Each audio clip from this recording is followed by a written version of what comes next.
হরিয়ানায় বাবার গুলিতে নিহত টেনিস খেলোয়াড় মেয়ে, তাকে একদিনের জন্য পুলিশ হেফাজতের নির্দেশ দিয়েছে আদালত। যদিও কি কারণে এই খুন রহস্য ক্রমাগত ঘনীভূত হচ্ছে, কারণ ওই ব্যক্তির বক্তব্যে এক এক সময় এক এক রকম বক্তব্য উঠে আসছে। পুলিশি জেরায় এক এক রকম বক্তব্য রাখছেন তিনি। মেয়ের রিল বানানো পছন্দ করতেন না বাবা, খবর সূত্রে। সেই অপছন্দ থেকেই কি মেয়েকে গুলি?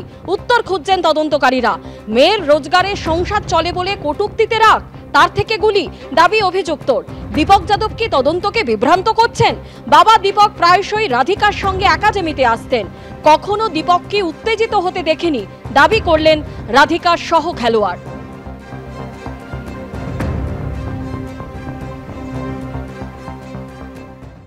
পরীক্ষা শেষ হবার আগেই পরীক্ষা বাতিল।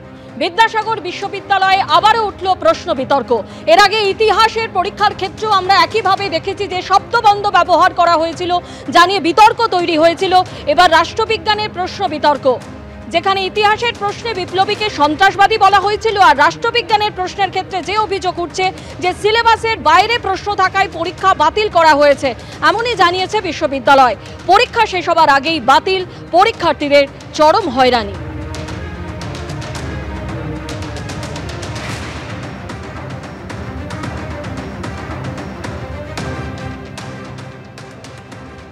এর আগে এই বিশ্ববিদ্যালয়ে অর্থাৎ বিদ্যাসাগর বিশ্ববিদ্যালয়ে আমরা দেখেছি যে ইতিহাস পরীক্ষার প্রশ্ন নিয়ে যে শব্দবন্ধ ব্যবহার করা হয়েছিল, বিপ্লবীদের সন্ত্রাসবাদী, জঙ্গি তকমা, এবং তারপরে কিন্তু শুভেন্দু অধিকারী তিনি যে পোস্ট করেছেন, এটা অজান্তে নয়, ইচ্ছাকৃতভাবে ইতিহাসের বিকৃতি ঘটানো হয়েছে। 2023 সালেও একই ঘটনা। ইতিহাস বিভাগের প্রধান নির্মল কুমার মাহাতো, তৃণমূলের শিক্ষক সংগঠন ওয়েবকুপার সদস্য, পোস্ট শুভেন্দু অধিকারী। বারবার ভুল করার পরেও নির্মল মাহাতোর বিরুদ্ধে কোনো ব্যবস্থা নেওয়া হয় না, উল্টে তাকে তৃণমূলের শিক্ষক সংগঠন ওয়েবকুপার জয়েন্ট সেক্রেটারি করে দেওয়া হয়েছে। আক্রমণ করেছেন বিরোধী দলনেতা শুভেন্দু অধিকারী।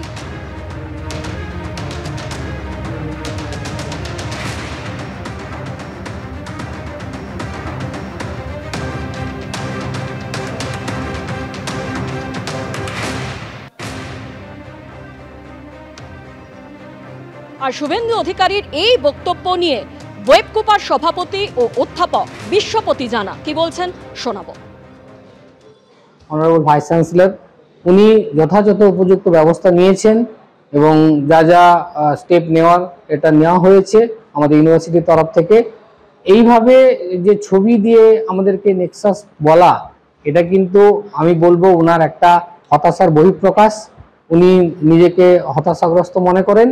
আমরা ইউনিভার্সিটির প্রফেসর, এইভাবে আমরা কোনো ষড়যন্ত্রে থাকতে পারি না। আমরা এডুকেশনে থাকি, পড়াশোনা নিয়েই থাকি, পড়াশোনা করি। অতএব এইটা আমি একদম নিন্দনীয়, এটাকে আমি খুব নিন্দা করছি যে এই ধরনের ছবি টুইট করে বলাটা ঠিক নয়। এর আগেই বিদ্যাসাগর বিশ্ববিদ্যালয়ের ইতিহাসের ষষ্ঠ সেমেস্টারের পরীক্ষায় প্রশ্নপত্রে আমরা দেখেছি যে শব্দবন্ধ ব্যবহার করা হয়েছিল, বিপ্লবীদের সন্ত্রাসবাদী, জঙ্গি তকমা। ষষ্ঠ সেমেস্টারের ইতিহাসের প্রশ্নপত্র ঘিরে বিতর্ক তৈরি হয়। বুধবার স্নাতক স্তরের ষষ্ঠ সেমেস্টারের ইতিহাসের পরীক্ষা ছিল। 1931 থেকে 1933 3 বছরে মেদিনীপুরে বিপ্লবীদের হাতে খুন হন 3 জন ম্যাজিস্ট্রেট। মেদিনীপুরে 3 জন জেলা ম্যাজিস্ট্রেটের নাম করো যারা সন্ত্রাসবাদীদের দ্বারা নিহত হন। বিদ্যাসাগর বিশ্ববিদ্যালয়ের ইতিহাসের এই প্রশ্নপত্র সামনে আসতে বিতর্ক তৈরি হয়। দুঃখ প্রকাশ করে ঘটনার বিস্তারিত রিপোর্ট চায় বিদ্যাসাগর বিশ্ববিদ্যালয়। আমি দুঃখিত, ক্ষমাপ্রার্থী, সাংবাদিক বৈঠকে বলেন উপাচার্য। খবর পেয়ে তদন্তের নির্দেশ দেন তিনি। পরীক্ষা নিয়ামকের কাছ থেকেও রিপোর্ট চাওয়া হয়।